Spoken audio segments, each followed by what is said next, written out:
E na edição de hoje, quem participa conosco é a Gabriela Randam, doutora Gabriela Randam. Ela é defensora pública do estado de Goiás.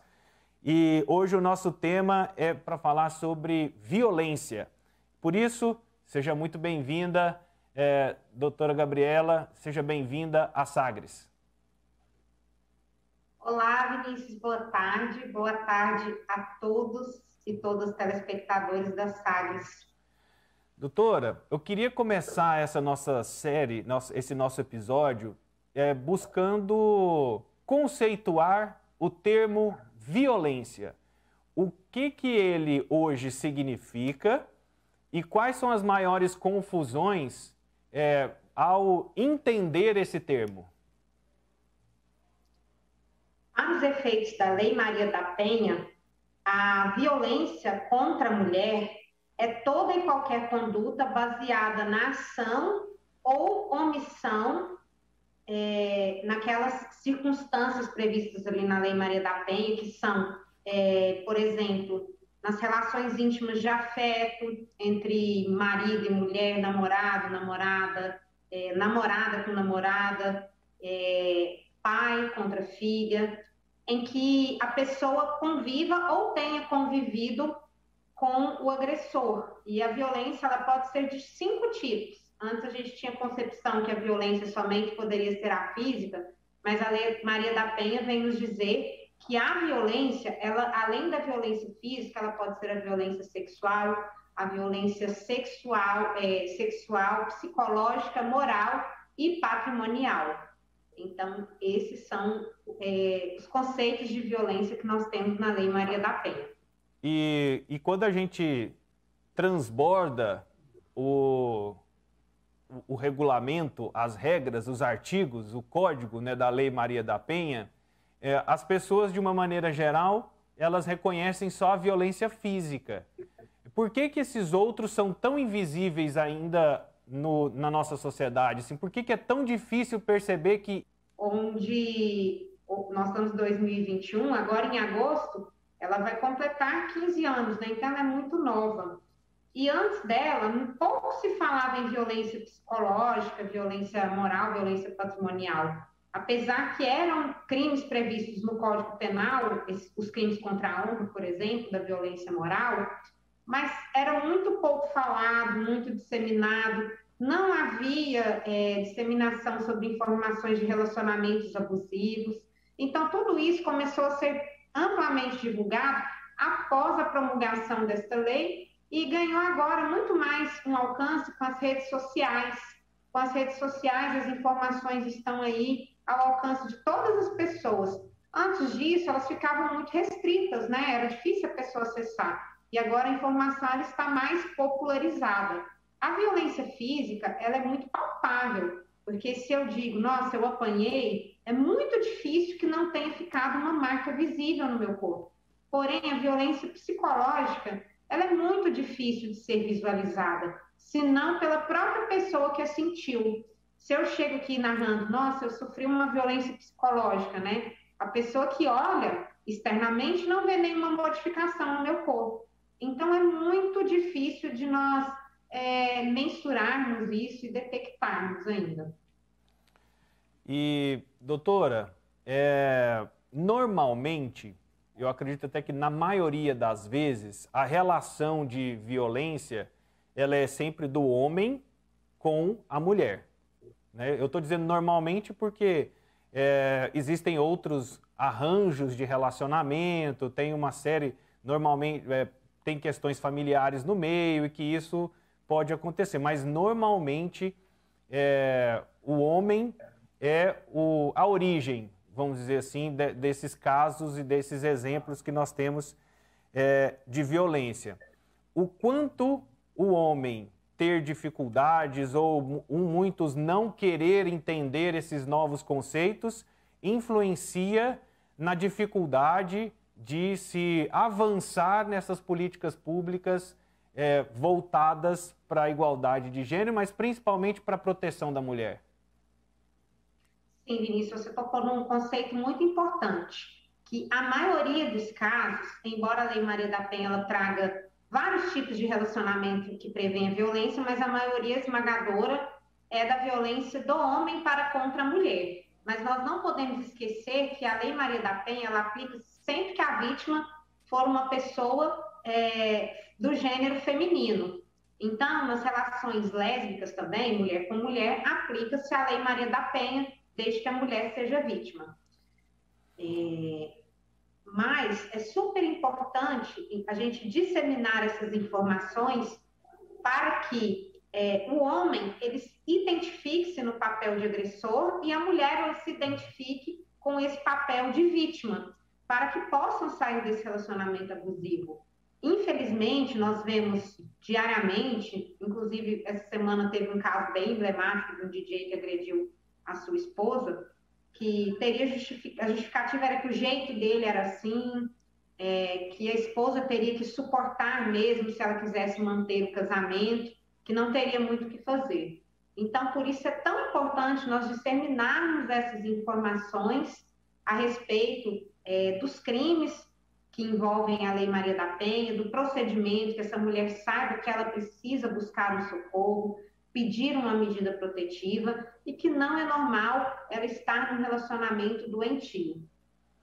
Doutora, e aí quando você pega esse caso como exemplo, que é um dos assuntos mais comentados hoje, né, nas redes sociais e de uma maneira geral em grandes portais de notícia, esse tipo de discurso, porque eu sou assim, fomenta o debate do ciclo da violência, ou seja, eu sofri, eu replico e eu reforço no outro e vou reforçando e vou criando essa onda contínua e constante, e muitas vezes a gente, claro, que precisa fazer de ir direto, de dar o suporte à vítima no momento, mas a gente fala pouco da origem dessa violência? Com certeza, falamos pouco e quando nós vemos essa discussão, muitas pessoas acham que é mimimi. Por isso que é tão importante nós falarmos que não é mimimi, porque a raiz da violência, eu sempre costumo dizer que ela está na base da nossa sociedade.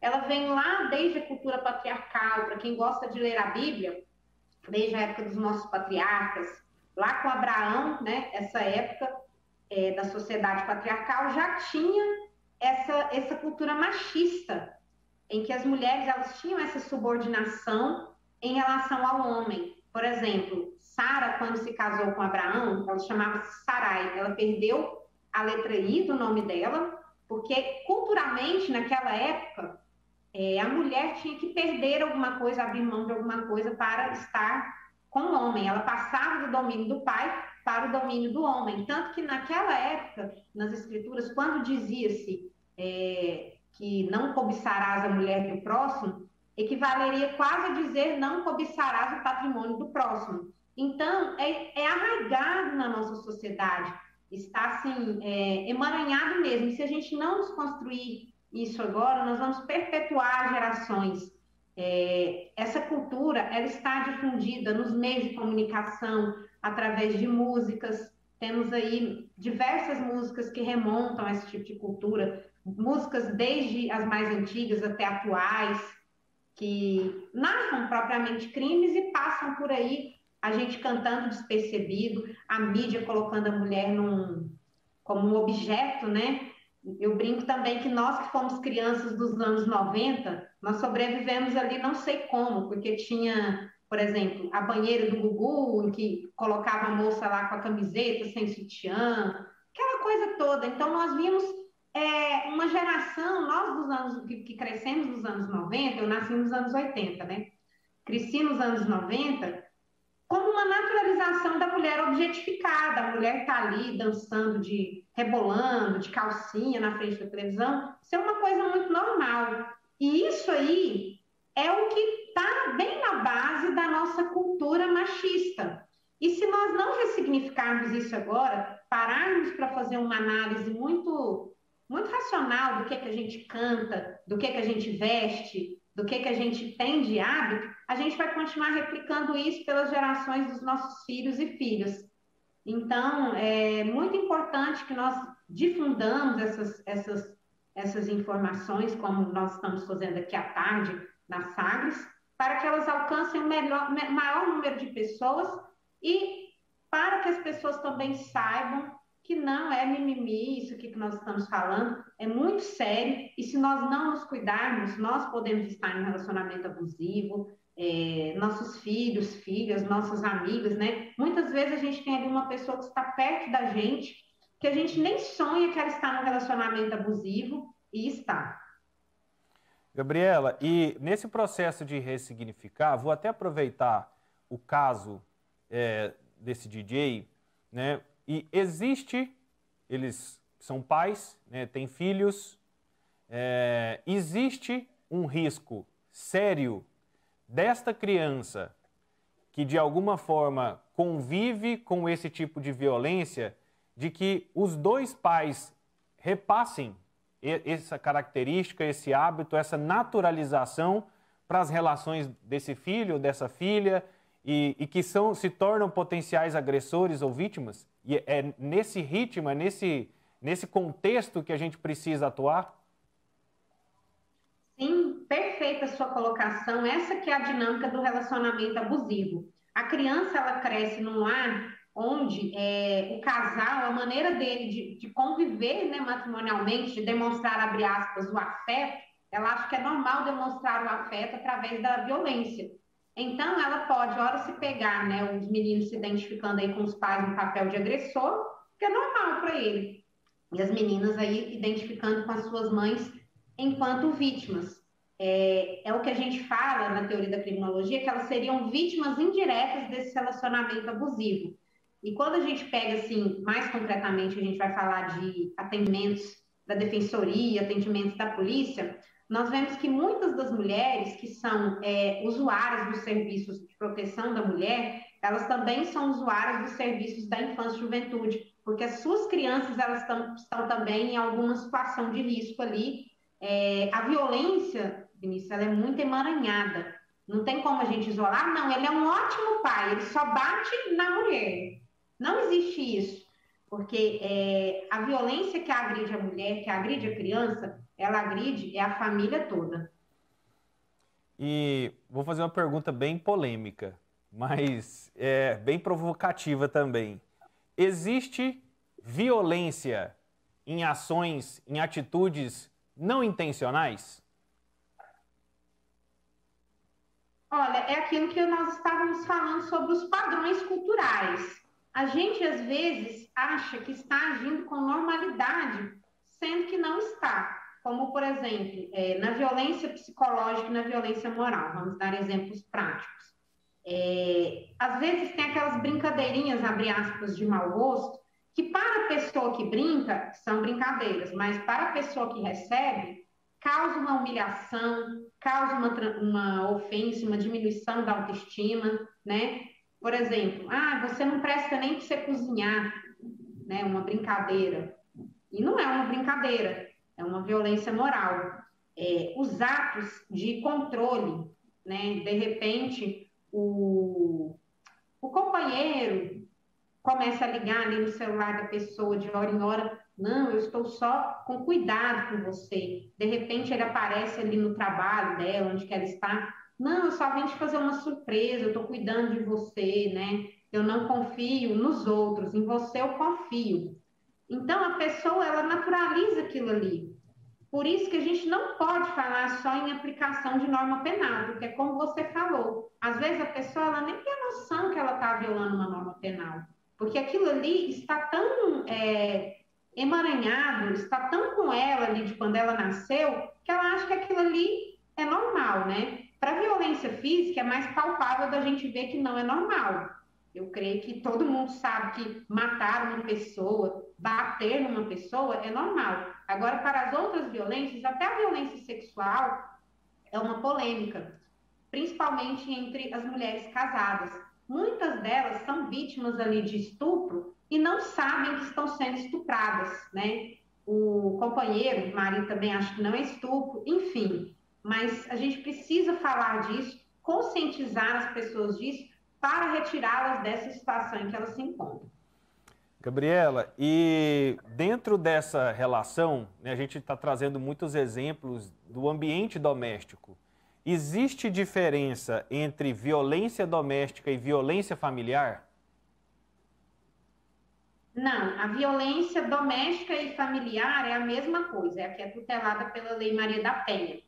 A Lei Maria da Penha, ela tutela a violência doméstica e familiar, é a mesma coisa, porém, existe uma diferença da expressão violência de gênero com a violência doméstica. Violência de gênero, ela em sentido mais amplo, sendo que são espécies dela a violência doméstica, tutelada na Lei Maria da Penha, e a violência nos espaços públicos, que as mulheres também podem sofrer, mas não estão tuteladas pela legislação da Lei Maria da Penha. Como, por exemplo, uma mulher que vai trabalhar e quando volta para casa sofre um crime de estupro por uma pessoa que ela não conhece. Houve uma violência de gênero? Sim. Houve uma violência sexual? Sim. Porém, ela não estará amparada pela Lei Maria da Penha, né? Não terá o direito aos institutos da medida protetiva, enfim, tudo que está ali previsto, por se tratar de uma violência nos espaços públicos. Gabriela, e esse quadro, esse momento, essa série, a gente quis fazer essa provocação do Tenha Voz, porque normalmente a proposta é sempre para a mulher, tenha voz, denuncie, se manifeste, se posicione, mas tem aquelas pessoas que são orbitais, né? Ficam em volta e que também não apresentam voz, não interferem, não impedem. Hoje, a gente consegue entender, e hoje no trabalho, na experiência que você tem na Defensoria Pública, por que ainda temos o agressor e a vítima? Conversamos sobre isso. Mas por que as pessoas ainda se calam em presenciar situações como essa? Olha, eu creio que muitas das pessoas se calam porque pensam assim, nossa, eu vou ajudar agora, mas não vai adiantar nada depois, porque os dois vão se reconciliar, né? Aí acaba que os dois vão ficar com raiva de mim. Eu creio que é muito por isso que busca-se pouco ajuda, né, de terceiros. Mas a palavra que eu deixo para essas pessoas não interessa se eles podem um dia reconciliar, se essa mulher vai revogar as medidas protetivas, mas o importante é que você intervenha naquele momento, porque você nunca sabe quando vai acontecer um feminicídio. E aí, se você interveio naquele momento, você fez a sua parte. Quem sabe era naquela vez ali que ele ia tentar matar a mulher mesmo e ia conseguir. E aí você não fez nada, né? E depois vai ficar pensando, nossa, aquela vez que eu vi, que eu ouvi, se eu tivesse feito alguma coisa, buscado ajuda, chamado a polícia, ligado no Disque 180, feito qualquer coisa que eu tivesse intervido, talvez eu teria salvado a vida dessa pessoa. E é por isso, Vinícius, que aqui na Defensoria, na Delegacia também é a mesma sistemática, nós não negamos voz, né? Como nós estamos fazendo aqui, nós damos voz para essas mulheres que são vítimas, justamente por isso. Eu nunca sei se amanhã ou não ela vai morrer. Então, a regra sempre vamos pedir medida protetiva, sempre vamos tutelar o interesse dessa mulher, por mais que amanhã ou depois ela venha a desistir. Ou então algum tipo de investigação, que eu já vi também muitos debates sobre isso, onde tem que se provar, né? Tem que se justificar a denúncia. Isso também não acontece. É porque a gente tem, assim, três tipos de ação penal previstos aí no Código Penal. Para o crime de lesões corporais, né, a violência física, não se exige a vontade expressa da vítima para que ela tenha um começo. Porém, em se tratando do crime de ameaça, por exemplo, que é um tipo de violência psicológica, exige-se para a investigação a representação da vítima ali no prazo de 6 meses. E também para os crimes de ação penal privada, exige essa representação também. Então, aí pode ser que no momento da investigação haja um óbice. Mas, por exemplo, para quem é vizinho e escutou ali uma briga no calor dos momentos, a pessoa, o agressor dizendo, eu vou te matar, não duvide, por via das dúvidas, liga no 190, chama a polícia, que é quem tem competência para averiguar essa situação de risco, né? E, eventualmente, se chegar lá e a polícia constatar que não tem esse flagrante, mas pelo menos você fez a sua parte. Hoje, o principal canal de denúncias é o 190. Se tiver uma situação de flagrante, a violência que está acontecendo agora, o ideal é chamar o 190, que é a polícia militar, né, que exerce aí o patrulhamento ostensivo, que é quem vai chegar lá na casa das pessoas e averiguar a situação. Mas também a denúncia pode ser feita via Disque 180, que é um número vinculado ao Ministério dos Direitos Humanos, mas aí essa denúncia vai ser apurada somente depois. Para o momento do crime, nós sempre recomendamos ligar no 190. Gabriela, muito obrigado pela disponibilidade e até uma próxima oportunidade. Obrigada, Vinícius. Obrigada a todos e todas os telespectadores. Na semana que vem, nós estamos aqui no mesmo horário. Combinado, então. Até a próxima. Tchau, tchau. Muito obrigado. Essa é a doutora Gabriela Randan, defensora pública do Estado de Goiás, participando conosco neste segundo episódio. Tenha voz. Para ter voz, lembre-se, diz que o 190, se for uma ação que você está presenciando, e o 180, que é o Disque Denúncia do Ministério do Governo Federal, né? E ele pode fazer essa investigação e dar o suporte para essa mulher, para essa pessoa que sofre qualquer um dessas violências citadas aqui dentro da nossa programação. E o nosso objetivo aqui não é apontar dedos para ninguém. O nosso objetivo é fazer com que todos se conscientizem que um precisa cuidar do outro. Então a gente faz esse movimento do tenha voz para que você se posicione, né, para você que tenha atitude no combate à violência.